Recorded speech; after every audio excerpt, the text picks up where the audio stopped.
Think about the people in your life who command real respect, not the ones who are liked, not the ones who are popular, the ones who walk into a room and something shifts, the ones whose opinion carries weight without them raising their voice. Now ask yourself, what is it about them that produces that reaction? Because here is what most people never stop to consider. Respect and liking are not the same thing. They never have been. The person everyone likes is the one who poses no threat, asks for nothing uncomfortable, and stays safely within the range of what others expect. That person is beloved, comfortable, and almost entirely without power. The person who is respected is different. Something about them is unresolved. Something about them creates a quiet alertness in the people around them. And that alertness, that invisible tension, is the foundation of all lasting respect. The first truth you must understand is this: respect is not given to those who deserve it. Respect is given to those who cannot be taken lightly. Watch how human beings actually behave, not how they say they behave. Watch what happens when a person has no consequences attached to them. When they are completely safe, completely predictable, and completely without the ability to affect your life in any meaningful way.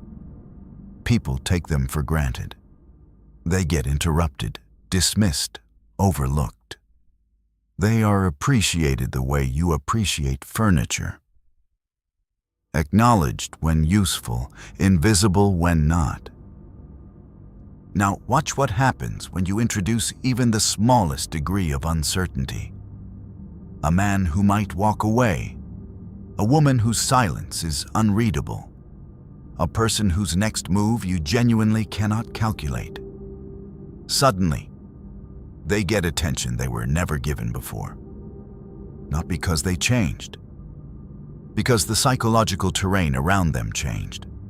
They went from predictable to unresolved. And the brain treats unresolved things as threats. The second psychological law is one most people spend their entire lives running from. The desire to be liked is the single greatest destroyer of personal power. This is not a comfortable thing to hear, but sit with it. When you need someone to like you, you start performing. You soften your truths. You laugh at things that aren't funny to you. You hold back opinions that might cause friction. You become a version of yourself that is carefully designed to produce approval from the people around you. And it works. They like you, but they also, quietly, stop fearing what you think of them. And the moment someone stops being affected by your judgment, the moment they are fully certain you will stay, comply, and forgive no matter what, your opinion becomes worthless to them. Not consciously, not with malice, but structurally, psychologically, in the deep machinery of how social hierarchies function, you have made yourself safe. And safety, in the hierarchy of human attention, is another word for irrelevant. Think about children. A child who never faces consequences becomes increasingly bold. Not out of cruelty, but out of calibration. The child is not a monster. The child is a scientist. And the data keeps coming back the same way. Nothing happens. There is no cost. And so the behavior escalates, because the environment itself has communicated that escalation is permitted. Now think about how adults do the exact same thing. The colleague who speaks over you in every meeting after learning you won't address it. The friend who cancels last minute, repeatedly because they've calculated correctly that you will absorb it. The partner who slowly stops investing because the relationship requires no maintenance to sustain it. This is not a character failure in these people. This is an adaptive response to information you gave them about who you are. You taught them the cost was zero. They believed you. The third truth goes deeper, and this is where things become genuinely dangerous. Most people misunderstand what fear actually means in the context of human respect. They think it means aggression, intimidation, physical threat, or naked displays of dominance. Those are the cheap versions, the unsophisticated ones. A man who yells to be taken seriously has already shown you his ceiling. Aggression is a confession. It says, "I have no other tools." Real fear, the kind that produces lasting respect, is far more subtle. It is the fear of losing access to something you cannot replace. It is the fear of being wrong in front of someone whose estimation of you matters. It is the fear of being left behind by a person whose trajectory you cannot match. It is the fear of consequences that are never spelled out, only implied.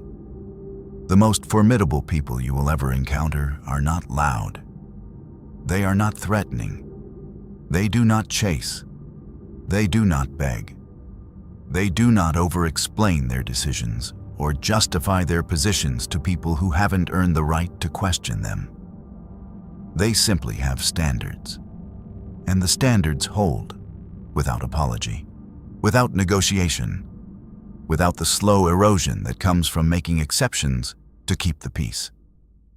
The standards hold, and over time, the people around them begin to understand that this person cannot be moved. And a person who cannot be moved is a person you must take seriously. Ask yourself, honestly, when was the last time someone was genuinely uncertain what you would do? When was the last time someone paused before speaking to you because they weren't sure how you'd respond? When was the last time someone felt the weight of your potential absence? If you cannot answer those questions, if your behavior has become entirely predictable, entirely accommodating, entirely safe, then you already know why the respect you want has not arrived.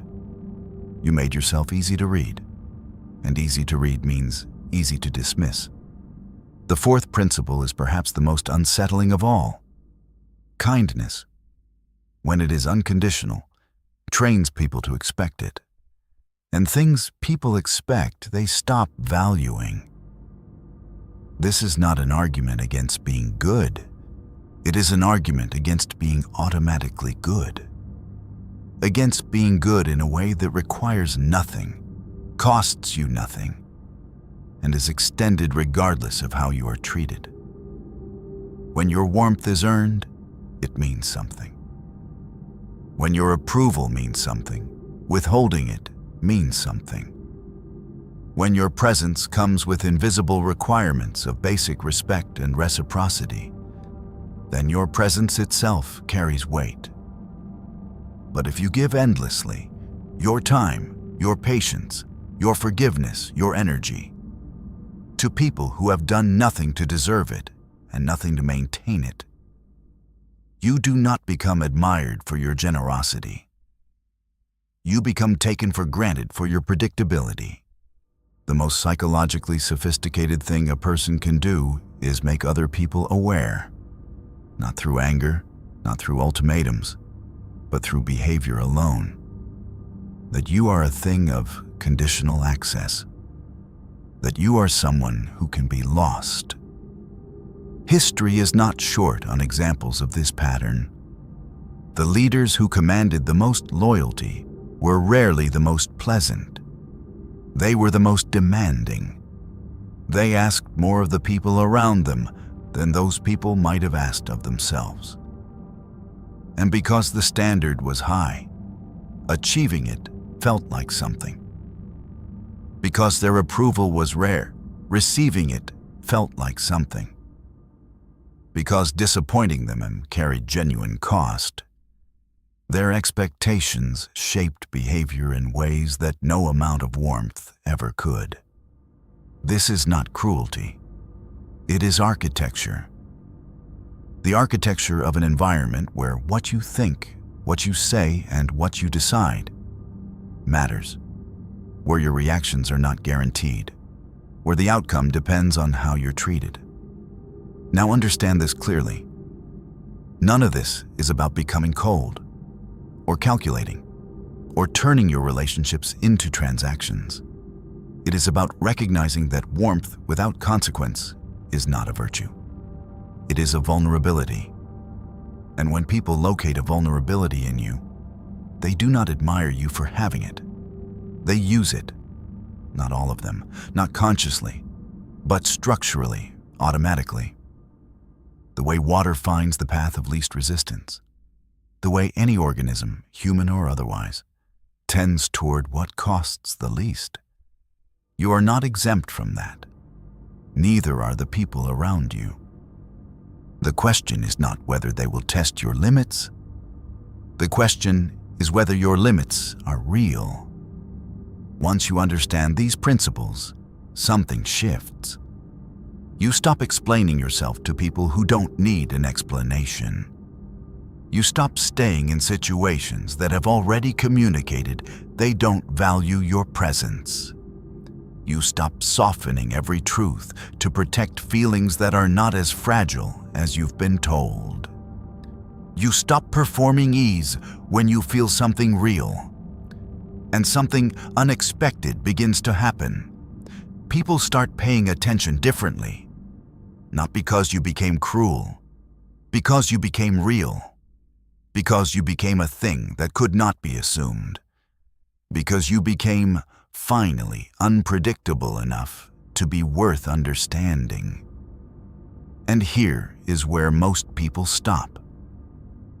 They take these principles, they adjust their posture, they hold back a little more, they say no once or twice, and they believe the work is done.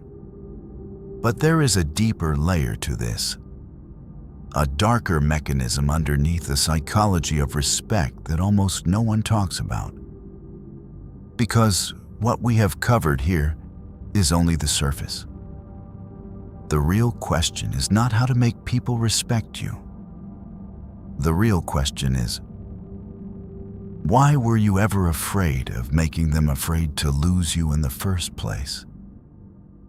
That answer lives somewhere specific. And it tells you everything about the patterns that have kept you overlooked. That is what comes next.